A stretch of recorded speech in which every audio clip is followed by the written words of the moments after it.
Welcome back to the deep dive. Today we are wading into some incredibly turbulent water. We really are. Usually when we pull a source about quitting bad habits, Hmm. whether that is smoking or drinking or gambling, we expect to talk about health. Right. Lung capacity, liver enzymes, that sort of thing. Exactly. Maybe saving a few $1,000 a year. Yeah. But the source material we are covering today, it takes that standard self-help narrative, throws it on the ground, and just sets it on fire. It certainly does. We are looking at a book that completely reframes the nature of addiction. It is titled Quitting Vice, Drop Smoking, Avoid Alcohol, Shun Gambling, and Virtue Verdis. And it is by Conrad Riker. Yes. And right off the bat, the title alone suggests this isn't just about stopping a behavior. It is about, well, reclaiming something lost. Before we even get into the meat of this, because trust me, it is dense and it is highly controversial, I need to remind everyone listening right now. Yes, definitely. If you want these deep dives delivered straight to you, hit that like and subscribe button immediately. We break down the books that the mainstream tends to ignore, and you really do not want to miss what we have coming up. You really don't. And honestly, if you find yourself agreeing with the premise we are about to discuss, you should just open up a new tab and check Amazon Kindle and Google Play Books right now to buy the book, because we are only scratching the surface today. Right. So regarding Quitting Vice, the first thing you need to understand is the genre. Riker is not writing a medical pamphlet. Not at all. This isn't about how nicotine patches work or, counting calories to avoid beer weight. I was reading the intro, and he explicitly calls this a war manual. That sets a very specific tone for the reader. It does. It is essentially a piece of edutainment. And it is written specifically for men who feel the modern world is actively working against them. The central thesis here is incredibly provocative. Yeah, made out for us. Riker argues that male addiction is not just a personal failure. It is not a lack of willpower or some genetic predisposition. Right. He claims it is a side effect, really, of living in what he terms a feminized cage. A feminized cage. That is a heavy phrase. I saw he also throws around terms like gynocracy. Yes, he does. For the listener who might not be deep in these circles, what is he actually arguing there? Well, Riker's argument is that the modern world, specifically the West, has been re-engineered. He suggests that society is now specifically designed to keep men weak, docile, and dependent. Wow. In his view, vices like smoking or gambling aren't just bad habits. They are the pacifiers that men use to cope with living in a cage that goes entirely against their biology. So he is saying the system is rigged. He goes much further than that. He analyzes the history of major institutions, so we're talking schools, courts, the media, and he argues you have to understand the history of our institutions before they were captured by feminists and Marxists. Captured. Right. He explicitly identifies those ideological forces. He suggests these institutions have been totally retooled over the last 50 years to suppress natural male instincts and replace them with compliance. That is intense stuff. It frames the whole concept of quitting not as a health choice, but as a political act. Exactly. If you are listening to this and you've ever felt like the deck is stacked against you, or that the world has gotten hostile to just being a man, you are going to want to pick this up. Again, Amazon Kindle and Google Play Books. It is definitely a deep rabbit hole. Let's unpack this feminized cage concept, though. Yeah. Because he starts really early on with the education system. He does. He traces the roots of this suppression straight back to childhood. Riker argues that the way we raise boys today is fundamentally at odds with their biology. Right. He points to specific examples of how the education system has shifted.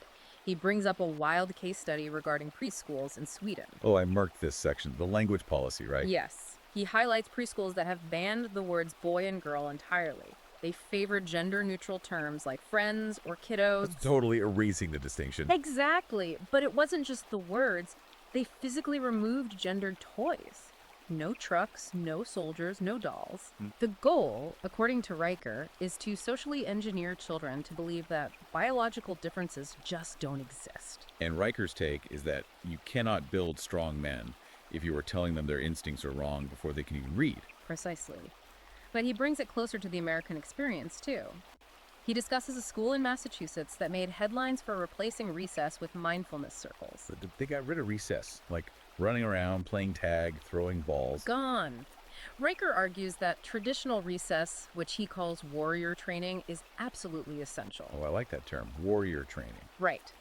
It is where boys learn physics, they learn risk by climbing trees, they learn hierarchy and conflict resolution by organizing games. They figure out who the leader is, you argue over whether someone was tagged or not. Exactly. And replacing that with mindfulness circles where they sit in a ring and process emotions is what Riker calls emotional daycare. Emotional daycare.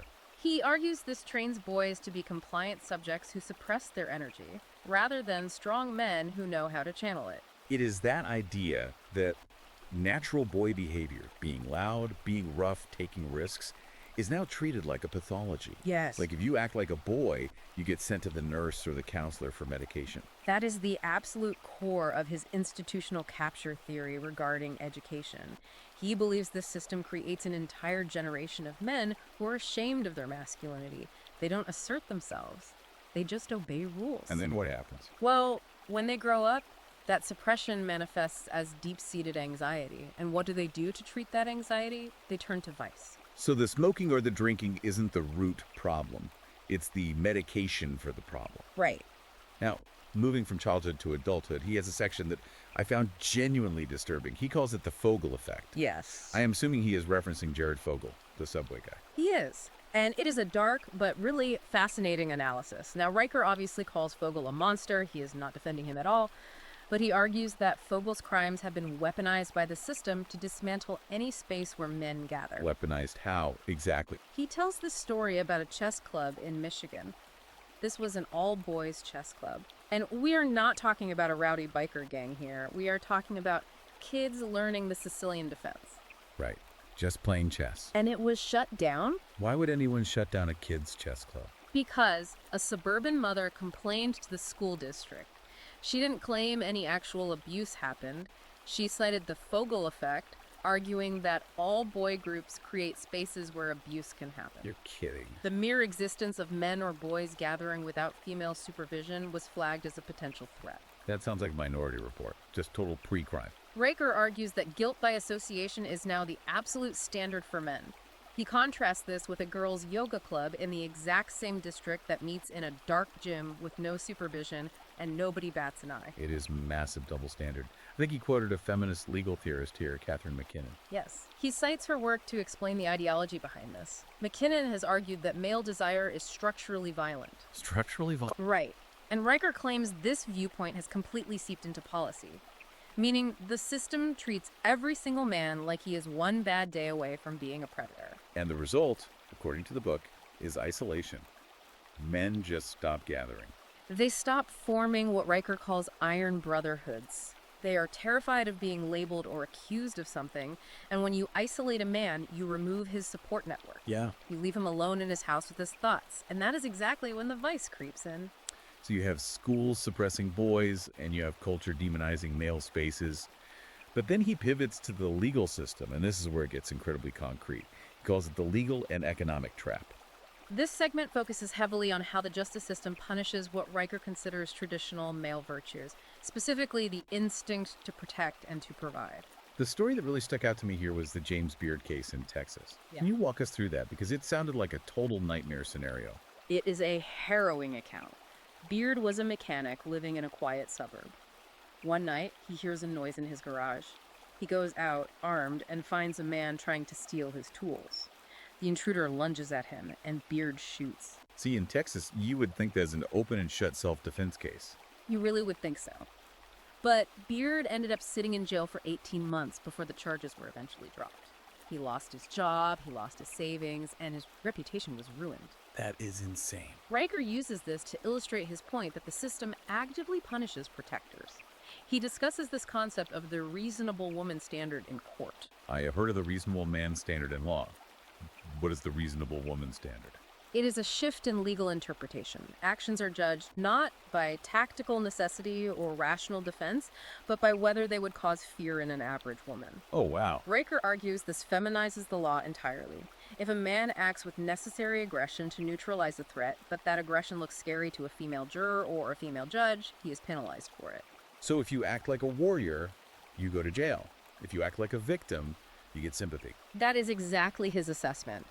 But where he really digs in, and this is where he gets very specific about financial ruin, is the chapter on marriage and divorce. He calls it the marriage plantation. Yeah, he really does not mince words there at all. He compares no-fault divorce to canceling a gym membership. He argues that the legal structure of marriage has shifted from a permanent partnership into a massive liability for men. He tells the story of James Thompson, a neurosurgeon. Oh yeah, the yoga instructor story. Right. His wife leaves him. No abuse, no infidelity on his part. She just leaves for her yoga instructor. Right. Because of the sheer disparity in income, the court awards her primary custody and massive support payments. Brutal. Thompson ends up working 3 shifts a week, living in a tiny studio apartment, just to cover the payments for a house he isn't even allowed to enter. He calls himself a human ATM with visitation rights. That is just brutal. But how does Riker connect this back to smoking or drinking? This is the crucial link in the book's thesis. Riker cites a 2023 statistic from the Journal of Divorce and Remarriage. Men who lose their homes in a divorce are 7 times more likely to develop nicotine dependence within 18 months. 7 times. That is a massive correlation. Riker argues it is not just about stress, it is about the total loss of agency. When a man is stripped of his purpose, his home, and his children, smoking isn't just a habit anymore. It's something else. It is a coping mechanism for being disarmed. It is almost like he's saying, I can't control my kids, I can't control my bank account, but I can control this cigarette. That is the exact psychological mechanism he describes. It is the one single thing the state hasn't taken from him yet. So we've got the mind, we have got the laws. Now let's talk about the body. Because segment 3 is all about chemical warfare. And he's not just talking about nicotine here. He goes pretty hard on the modern diet. He calls it the diet of defeat. Riker links modern male decline directly to the shift away from animal fats and towards seed oils. Like soybean, corn, canola oil. Yes. He traces this back to the McGovern Report in the 1970s, which he claims was based on completely faulty science that demonized saturated fat. I notice he has a particular hatred for soy. He literally calls it chemical castration. What is the science he's using to back that up? He focuses heavily on phytoestrogens. He claims that processed foods and soy isolate, which is found in basically everything from protein bars to hospital meals, are estrogenizing men. Estrogenizing, meaning making them more female. Hormonally, yes. He argues this makes men physically softer, increases body fat, and leaves them completely hormonally compromised. In his view, a man with low testosterone and high estrogen is naturally more passive and much more susceptible to addiction. So the food makes you weak, and then the media keeps you hooked. He has this concept called the red flash reflex. This really clicked for me when I read it. It is a brilliant behavioral conditioning concept. Think about the breaking news banner on cable news networks. Right, the bright red banner flashes on the screen, the dramatic swoosh music plays. Riker explains that this is intentionally designed to spike your cortisol levels. He tells the anecdote of a former Marine who was trying to quit smoking. Oh, I love this guy. Yeah, this Marine realized that every single time CNN or Fox flashed a crisis alert, his hand automatically went to his pocket for his lighter. Wow. It wasn't a conscious choice at all. It was a purely Pavlovian response to the stress cue. The media engineers the panic triggers the cortisol, and the cortisol demands the nicotine. Exactly. The information environment is designed to keep you in a perpetual state of low-level fight or flight, and panic sells vices. I love that Marine solution, by the way. He only listens to shortwave radio now. He says, if it is not worth a Morse code signal, it is not worth my attention. That is hardcore. It is extreme, sure, but it perfectly illustrates the author's point. You have to actively curate your inputs if you want to control your outputs. Now, we have to talk about the vice he hates the most. He dislikes cigarettes, he dislikes booze, but he absolutely loathes vaping. Oh, he saves his most vitriolic language for the vape pen. Surrender with a USB port. I laughed out loud when I read that. He views vaping as the ultimate feminization of smoking. It is clean, it is scented like mango or creme brulee, it is super convenient. Right, he doesn't leave ash everywhere. Exactly. But he argues that by switching to vaping, you aren't quitting anything. You are just outsourcing your addiction to a tech bro in a black turtleneck. That image is hilarious, but it is also kind of stinging. He says it is weakness disguised as innovation. Like people say, look at me, I am healthy, I am not smoking tar. But Riker argues you are still entirely a slave to the chemical. And you are feeding a corporate machine that literally rebranded addiction as a lifestyle tech product. Riker demands total cessation. He says gradual quitting, like weaning off with vapes or patches, is for cowards. So we have painted a pretty bleak picture here. The schools are against you, the courts are a trap, the food is poison, and the media is hacking your brain. It is bleak. But Riker doesn't just leave you there to rot. Segment 4 is the solution. And it starts with something he calls iron brotherhood. This goes right back to the isolation we talked about earlier. Riker argues that modern therapy, what he dismissively calls trauma dumping, is not how men heal. Right. He believes men heal through shared action. He brings up the men's sheds movement. I wasn't actually familiar with this before the book. Started in Australia and moved over to the UK. It is basically communal spaces where men gather to do woodwork, fix engines, just work with their hands together. Sounds great. It does. But Riker highlights the media controversy surrounding it. The BBC apparently ran a piece questioning if these sheds were breeding grounds for right-wing extremism. Because men were building birdhouses. Because men were gathering without women and without state supervision. Riker says this proves his entire point about the feminized cage, but he argues men absolutely must ignore that societal pressure. They just have to do it anyway. Yes, they need to build things, they need to fix engines, hunt, lift weights. He says homosociality, which is men just being with men, is not homosexuality, it's biology. It is that idea that you don't look at each other and cry about your feelings. You stand shoulder to shoulder and you work on a problem together. Correct. And that male support network is required for his actual protocol for quitting vices. He calls it Hell Day. And this is not for the faint of heart. The Hell Day protocol. I read the list. It is 72 hours, no nicotine, no caffeine, no entertainment whatsoever, cold showers, and 20 push-ups every single hour. Every hour. Even at 3 a.m. Even at 3 a.m. The book implies you aren't going to be sleeping much anyway during the acute withdrawal phase. The core philosophy here is you don't negotiate with a tyrant, you kill it. I see. He believes that the sheer physical suffering of those 72 hours completely breaks the psychological hold of the addiction. Why the push-ups, though? Is it just to make it as miserable as possible? Not just that. Riker argues it is about hijacking the dopamine loop. When the craving hits, your brain is demanding a reward. Right. By dropping and doing 20 push-ups, you are punishing the craving with physical exertion, but then you are rewarding the body with natural endorphins afterward. You are literally rewiring the brain to associate craving with battle. It reclaims your identity. Yeah. You are not a quitter whining about a headache on the couch. You are a warrior surviving a siege. Exactly. And once you break the chemical chain, you have to fill the void it leaves behind. This is where his concept of purpose over pleasure comes in. He tells the story of the welder in Amarillo. The guy with the Ford F-350. I love this story. It is a perfect illustration of his point. This man was smoking a pack a day, watching Netflix every single night, just feeling totally miserable and drained. He calculated the cost in both money and time. And then he made a huge change. He stopped the streaming, he stopped the smoking cold turkey, he took that money and bought a junked 1990s Ford F-350, and he spent 6 months rebuilding it from the ground up. He ended up selling it for 18 grand, right? He did, but Riker makes it clear the money wasn't the point. The point was that purpose overrides biology. When the man had a mission rebuilding that engine, hunting down the parts, solving the mechanical problems, he didn't need the cheap dopamine hit from the cigarette anymore. He was getting it from the achievement. That is the absolute key takeaway for me.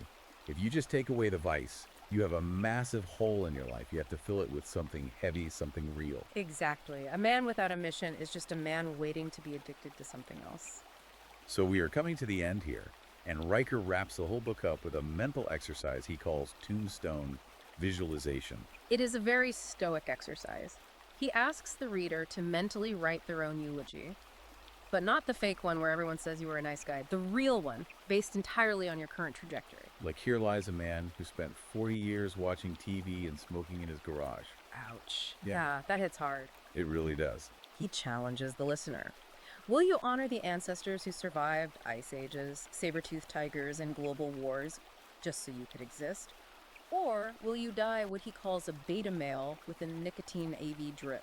It is brutal motivation, but I think for a certain type of guy, that is exactly what they need to hear. They don't need a hug, they need a swift kick in the pants. And that is exactly what this book is. It is an ultra-long, incisive, and fascinating look at modern male dynamics.